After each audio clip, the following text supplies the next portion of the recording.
Hello everyone, welcome back to my channel. So आज की class में हम करने वाले हैं class 9th English the hype book का chapter number 4, that is a truly beautiful mind. तो चलिए करते हैं, चैप्टर है किसके बारे में वो हम जान लेते हैं। तो सबसे पहले मैं आपको बताना चाहूंगी कि this chapter is all about a very famous scientist, that is mister Albert Einstein. Albert Einstein के बारे में हम सब ने पढ़ा है छोटी क्लासेस में, हम सब जानते हैं एल्बर्ट आइंस्टाइन एक बहुत बड़े क्या है, फेमस फिजिस्ट हैं एंड एक बहुत बड़े साइंटिस्ट हैं। फिजिस्ट का मतलब क्या होता है, एक ऐसा स्टूडेंट जिसका फिजिक्स के अंदर इंटरेस्ट हो। ओके, तो अब ये पूरा चैप्टर जो है this is all about Albert Einstein. हमें उनके बारे में पता चलेगा, उन्होंने क्या क्या काम किए, ठीक है, उनका चाइल्डहुड कैसा था, ठीक है, उनके कितने बच्चे थे, उनकी शादी किससे हुई। तो चलिए स्टार्ट करते हैं। तो सबसे पहले जो आपके चैप्टर में लिखा है, इस तरीके से आपको पूरा चैप्टर कवर करा दिया जाएगा कि आपको बुक पढ़ने की जरूरत नहीं पड़ेगी। तो चलिए स्टार्ट करते हैं। सबसे पहले Albert Einstein was born on 14 March 1879। ठीक है, उनका जन्म कब हुआ था? 14 मार्च 1879 को at Ulm in Germany. Okay, Germany में पैदा हुए थे, और जर्मनी में कौन सी सिटी में पैदा हुए थे? Ulm. Okay, his mother thought him to be a freak. जब वो पैदा हुए तो उनकी हरकतें कुछ इस तरीके की थी, जब थोड़े से बड़े हो गए, कि उनकी मदर को लगा कि वो एक फ्रीक है। फ्रीक का मतलब होता है एक अनयूजुअल एबनॉर्मल पर्सन। ठीक है, मतलब कि नेगेटिव सेंस में उनको उनका बेटा जो था वो दूसरे बच्चों से काफी अलग लगता था। क्यों? क्योंकि बुक में लिखा हुआ है कि उनको लगता था कि उनका जो हेड है वो काफी बड़ा है। Okay, he wasn't talking till the age of 2.5 years. When he learned to speak, he uttered everything twice. तो 2.5 साल तक तो वो कुछ नहीं बोले, ठीक है, एंड जब फाइनली उन्होंने बोलना स्टार्ट किया तो वो बहुत एक चीज को दो दो बारी बोलते थे। Okay, he played by himself and loved mechanical toys. उन्हें मैकेनिकल टॉयज बहुत ज्यादा पसंद थे, एंड वो अपने आप में ही मीन्स वो किसी अपने प्लेमेट्स के साथ, किसी के साथ नहीं खेलना पसंद करते थे। और उनके जो प्लेमेट्स थे वो उनको क्या बोलते थे? Called him brother boring. Okay, जैसे आप भी किसी फ्रेंड के साथ बैठो, आप पूरा दिन वो आपसे बात ना करे, और तो आपको क्या लगेगा कि नहीं, कल मैं किसी और के साथ बैठूंगा स्कूल जाके। क्यों? क्योंकि ये पूरा दिन तो बोलता ही नहीं है, पूरा दिन बड़ा बोरिंग सा हो जाता है ना। तो ऐसा उनके साथ भी है, उनके जितने भी प्लेमेट्स हैं उन्होंने उनका नाम क्या रख दिया? Brother boring. Okay, his headmaster told his father he will never make success at anything। तो एक बार उनके जो हेड मास्टर हैं उन्होंने क्या बोला आइंस्टाइन के बारे में उनके फादर को, कि आपका बच्चा कोई भी चीज कर ले, ये किसी भी चीज में कामयाब नहीं हो सकेगा।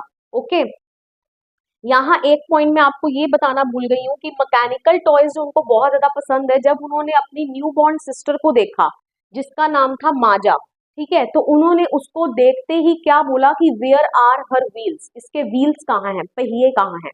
ओके, तो इससे पता चलता है कि उनको मैकेनिकल टॉयज में कितना ज्यादा क्या था, इंटरेस्ट था। ओके, एंड हेडमास्टर की भी थिंकिंग हमने जान ली कि वो क्या समझते थे, सोचते थे आइंस्टाइन के बारे में। तो अब at the age of 6 he learned violin. उन्होंने अपनी मदर के कहने पे वायलिन सीखा। Okay, and became a amateur violinist. Amateur violinist का मतलब है एन अनप्रोफेशनल, मतलब कि उन्होंने अपना पूरा लाइफ टाइम चलाया उसको, ठीक है, अपनी खुद की खुशी के लिए। मतलब कि वो उस प्रोफेशन में नहीं घुसे कि हाँ मुझे वायलिन को सीखना है, कि मुझे एक प्रोफेशनल वायलिनिस्ट बनना है, ऐसा नहीं था। ठीक है, नेक्स्ट, हाई स्कूलिंग उन्होंने अपनी कहाँ से करी? म्यूनिक से करी, एंड म्यूनिक कहाँ है? Is in Germany. ओके, मैंने यहाँ लिख दिया है आपके लिए। एंड अब जब वो 15 ईयर्स के हुए, एट द एज ऑफ 15, उनको अपना स्कूल रेजिमेंटेशन, ठीक है, इतना ही hated the school regimentation. Regimentation का मतलब होता है स्ट्रिक्ट डिसिप्लिन। इतना ज्यादा स्ट्रिक्ट डिसिप्लिन था कि उनको वहां पर ही फेल्ट सफोकेटेड, उनका वहां पर दम घुटता था, और उनके अक्सर ही आए दिन टीचर्स के साथ क्लैश होने लगे। ठीक है, तो उनको लगा कि मुझे स्कूल ये वाला छोड़ देना चाहिए। ओके, एंड उससे ही पिछले साल, मतलब कि जब वो 14 ईयर्स के थे, तो उनके पेरेंट्स जो थे वो मिलान शिफ्ट हो गए थे, एंड ये कहाँ है? इटली में है। अब आप बोलोगे मैम इन्होंने स्कूल तो 15 ईयर्स में छोड़ा था म्यूनिक में, तो अब पेरेंट्स तो 14 ईयर्स में मिलान शिफ्ट हो गए, तो फिर ये इतने टाइम एक साल तक कहाँ रुके? तो ये एक साल तक he was with his relatives, he stayed with his relatives, वो अपने रिलेटिव्स के पास रुके एक साल के लिए। ओके, एंड फिर उन्होंने डिसाइड किया लाइफ में कि he will continue his education in German speaking Switzerland, कि वो स्विट्जरलैंड में जाकर क्या करेंगे, अपनी एजुकेशन को कंटिन्यू करेंगे। एंड स्विट्जरलैंड में भी कैसा पार्ट, जहां पर जर्मन स्पीकिंग लोग रहते हैं। क्यों? क्योंकि जर्मनी में पैदा हुए हैं ना, तो उनको जर्मन लैंग्वेज बहुत अच्छे से आती है। तो जर्मन स्पीकिंग स्विट्जरलैंड में क्या हो गए, शिफ्ट हो गए, और उन्होंने वहां पर अपनी आगे की एजुकेशन को कैरी ऑन किया। ओके, एंड वो मानते थे कि ये जो सिटी है Switzerland, that is more liberal than Munich. ठीक है, म्यूनिक सिटी से ज्यादा लिबरल है। लिबरल का मतलब दूसरे की ओपिनियन को समझ पाना, रिस्पेक्ट देना। ठीक है, ये नहीं कि स्ट्रिक्ट डिसिप्लिन है, आप सिर्फ अपनी चलाते जा रहे हो, किसी और सामने वाले की बात को आप महत्व नहीं दे रहे हो, इंपॉर्टेंस ही नहीं दे रहे हो। ओके, अब he studied at the university of Zurich Switzerland. ठीक है, तो वो वहां पर पढ़े यूनिवर्सिटी ऑफ ज्यूरिक में। ठीक है, ज्यूरिक मैंने आपको अभी बताया कहाँ पर है, स्विट्जरलैंड में है। ओके, वहां पर वो किसको मिले, मेट मेलिवा मैरिक। ठीक है, मेलिवा मैरिक से मिले। ठीक है, एंड उनके अंदर, मेलिवा मैरिक के अंदर उन्हें एक क्लेवर क्रिएचर नजर आया, वो भी बहुत इंटेलिजेंट थी एज आइंस्टाइन। ओके, एंड ये क्या थी, यंग सर्ब। सर्ब लिखा आपकी बुक में, सर्ब मतलब जो सर्बिया से बिलोंग करता है। ओके, तो he fell in love with her, तो वो क्या हो गया, उनको उनसे प्यार हो गया। And Einstein saw an ally in her. Ally का मतलब होता है फ्रेंड, मतलब कि जितने भी फैमिली में लोग जिनकी सोच एंस्टाइन से नहीं मिलती थी, ठीक है, जो आर्ट लिटरेचर को इतना महत्व नहीं देते अपनी लाइफ में, ठीक है, जबकि मेलिवा मैरिक जो थी उनके अंदर उनको एक साथी देखने को मिला। क्यों? क्योंकि फ्रेंड मिला, क्योंकि दोनों की सोच मिलती थी।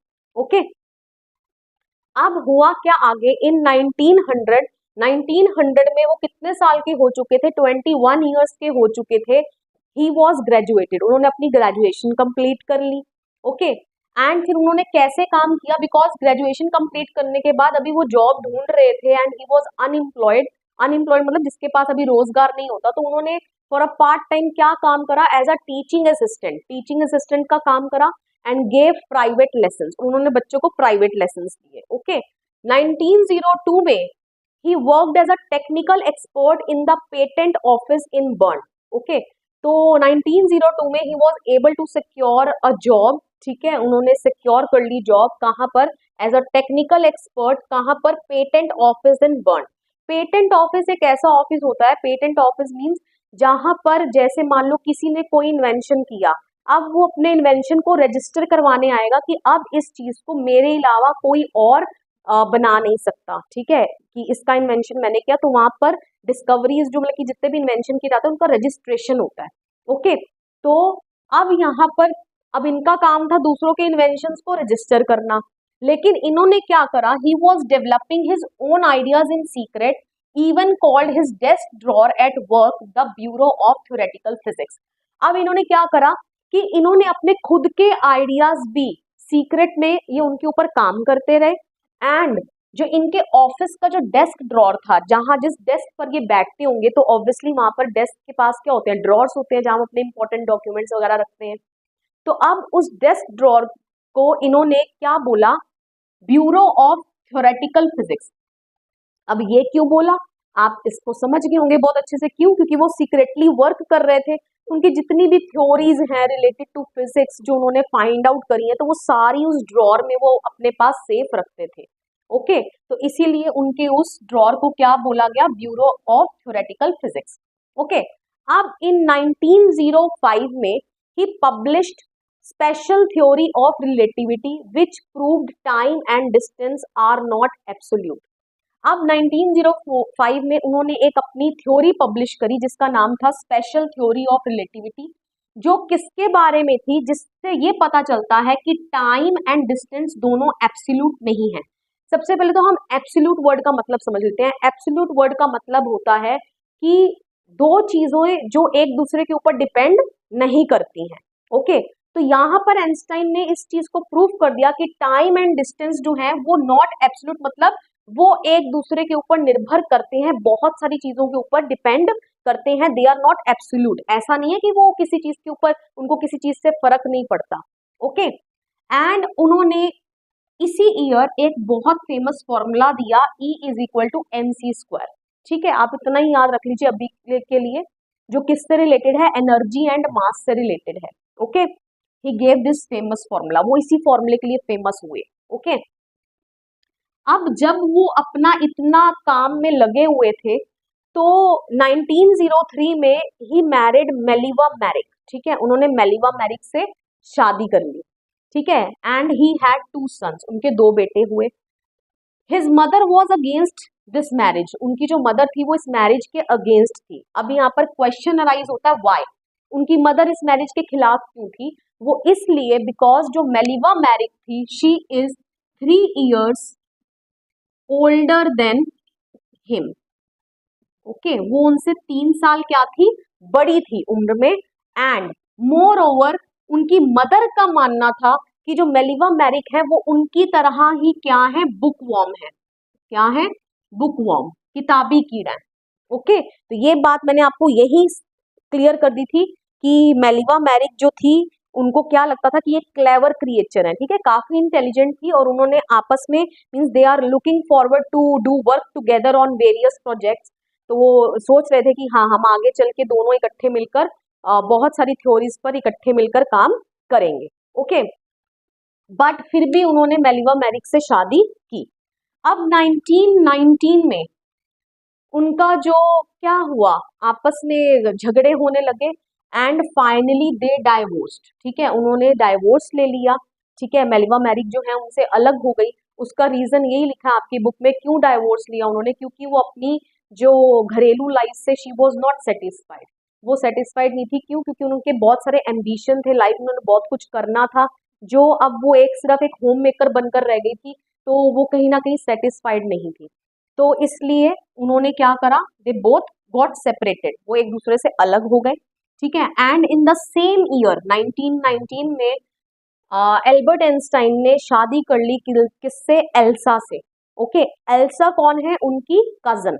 ओके, अब 1915 में आइंस्टाइन ने एक थ्योरी पब्लिश करी थी जिसका नाम था general theory of relativity. Okay, and ये थ्योरी 1919 में this was proved accurate. Okay, theory तो उन्होंने पब्लिश करवा दी कब, जनरल थ्योरी ऑफ रिलेटिविटी कब पब्लिश करवा दी, 1915 में, ठीक है। 16, 17, 18, 19 4 साल के बाद उनकी ये जो थ्योरी थी ना ये एक्यूरेट साबित हुई, मतलब कि करेक्ट साबित हुई। ओके, और किसने साबित किया उस थ्योरी को एक्यूरेट, एक सोलर एक्लिप्स ने। सोलर एक्लिप्स आप समझते हैं ना, सूर्य ग्रहण। ओके, अब था क्या इस थ्योरी में, जनरल थ्योरी ऑफ रिलेटिविटी में, he had correctly calculated in advance the extent to which light from fixed stars would be deflected through the sun's gravitational field, ठीक है। तो आपको ये इसी तरीके से याद रखना पड़ेगा। अब इस थ्योरी में ये था कि आइंस्टाइन ने पहले ही एडवांस में कुछ कैलकुलेशंस कर लिए थे और वो कैलकुलेशंस किससे रिलेटेड थे, to the extent of light from fix star, जो लाइट है जो फिक्स स्टार से आ रही है वो कितना डिफ्लेक्ट करेगी, डिफ्लेक्ट मतलब अलग अलग डायरेक्शंस में चले जाना, जब वो सन के ग्रेविटेशनल फील्ड में आएगी तो।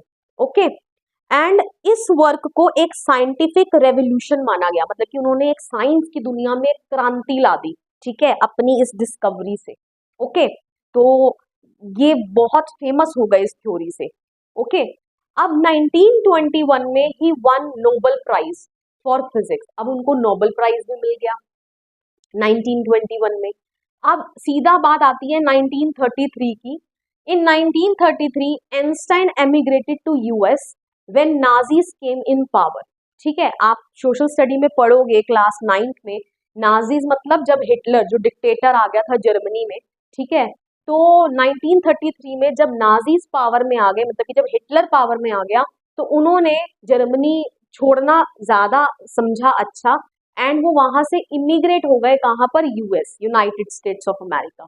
ओके, एंड अब 5 साल के बाद, यहां से 5 साल के बाद 33 में आप 5 ऐड कर दोगे कितना हो जाएगा, 1938, ठीक है।